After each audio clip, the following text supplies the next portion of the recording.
Hello, and you're very welcome to EnglishLogica's Preposition series. Prepositions are small words that cause a lot of confusion in English because they have so many different uses. In this video, we're going to look at prepositions of place. Prepositions of place are used to talk about the location of a person or of an object. Let's start with on. On is usually used to describe an object that is in contact with another object. So you can say the book is on the table or the picture is on the wall. But you can also use on to talk about what floor of a building something is on. So I can say, what floor do you work on? I work on the 4th floor. On is also used when something is on top of something else. My cup is on the book. The keys are on the table. When you're talking about clothes or things that you wear, you also use the preposition on. So if it's cold outside, I can say, put your coat on. Or, he had a blue hat on yesterday. You can even use on when you're talking about features. So you can say, she has a black mole on her face, or he has a lot of freckles on his body. Because on talks about things that are in contact with the surface, we can say things like, the church is on the main street, or there is a cat on the road. You can even say, swans swim on the water. The boat is on the sea. Or, I can see trees on the horizon. Because all of these things have contact with a surface. You even use on to say, I'm going on holiday, or I'm going on a trip. Off. Off is the opposite of on. We can use off to say that something is no longer in contact with the surface, or that it has been removed. So I can say, I took the lid off the jar, or I took the top off my drink.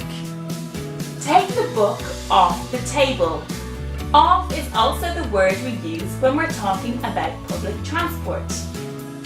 I need to get off the bus at the next stop. If you don't have a ticket, you will have to get off the train. Off is also used to talk about places that are close to each other. My house is just off the main road. That means my house is not far from the main road. Or you could say, Sicily is an island off the south of Italy. In. In is used to talk about something that is inside.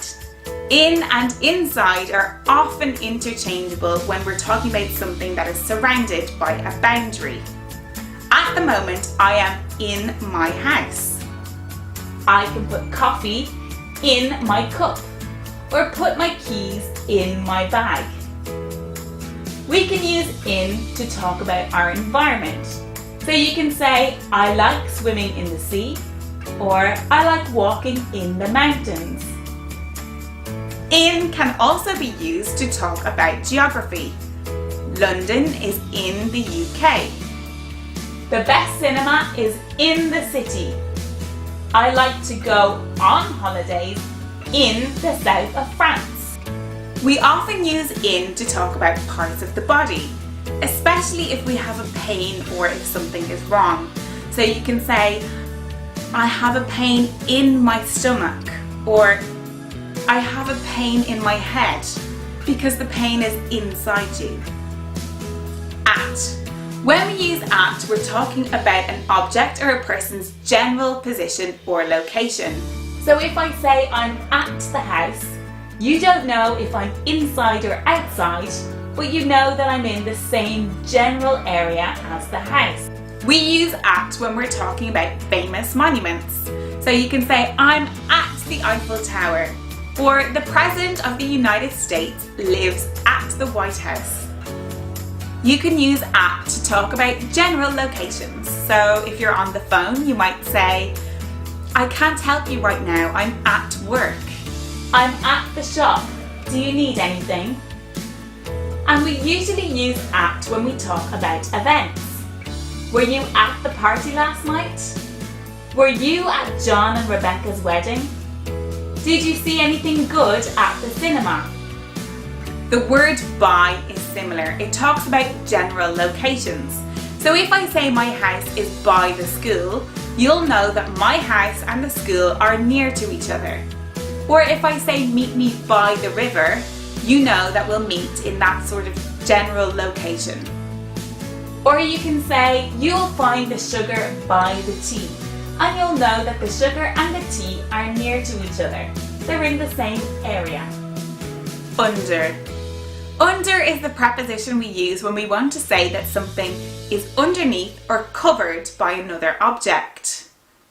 Under is another way of saying below or beneath. For example, the book is under the cup. The rug is under the table. You can use under to talk about things that are touching or things that are not in contact with each other. So if I park my car under the tree is not touching my car, but my car is under the tree. And we can also use under to talk about measurements. So I can say, I try to keep my salt intake under 4 grams every day. Underneath. You can use underneath to talk about when something is under something and also covered by it. You should never shelter underneath a tree in a thunderstorm. The pen is underneath the newspaper. Over. Over has the opposite meaning to under. It's used to talk about something that has a higher position to something else. Over sometimes has the same meaning as above. So if I park my car under the tree is over my car. The mirror is over the fire. When I'm cold, I like to put a blanket over me. Or, we flew over Spain in the plane. The bees fly over the flowers. Above and below. Above is used to describe something that is in a higher position to something else and not touching it. Above and below mean that there is no contact with the objects we're talking about. The painting is above the chair. I was thinking of putting a shelf above the bed. The cups are below the sink in the cupboard. I store a lot of my clothes below my bed. From. We use from to talk about where something originated. Where are you from? This coffee comes from Brazil. From can also be used to indicate a starting point. I took the train from London. Or we can use from to indicate a reference point. So you can say, from my point of view, or from the way the sky looks, I think it will rain later. Between. When we use between, we are talking about the space separating two things. For example, there is a park between my house and the school. Or, there is a table between the 2 chairs. Between is also used to link things together. So we can say there is a train between London and Paris. Is there a petrol station between this town and the next one? Among. When a person or object is surrounded by a lot of other people and objects, we can use the preposition among. You'll find a knife among the cutlery in the drawer. Across. When we say across, it means that something is opposite us or on the other side. He sat across from me at dinner. The car is across from the supermarket. And when we want to say that something is positioned at the back of something else, we can use the preposition behind. There is a garden behind my house. The pen is behind the book. Around. If we want to say that something is present in all directions or is surrounding us, we can say around. There are trees around my house. These are some of the most popular prepositions of place. I hope this video has helped you to understand how to use them just a little bit better. Visit www.EnglishLogica.com for more articles, comics and write-ups to drive your English career.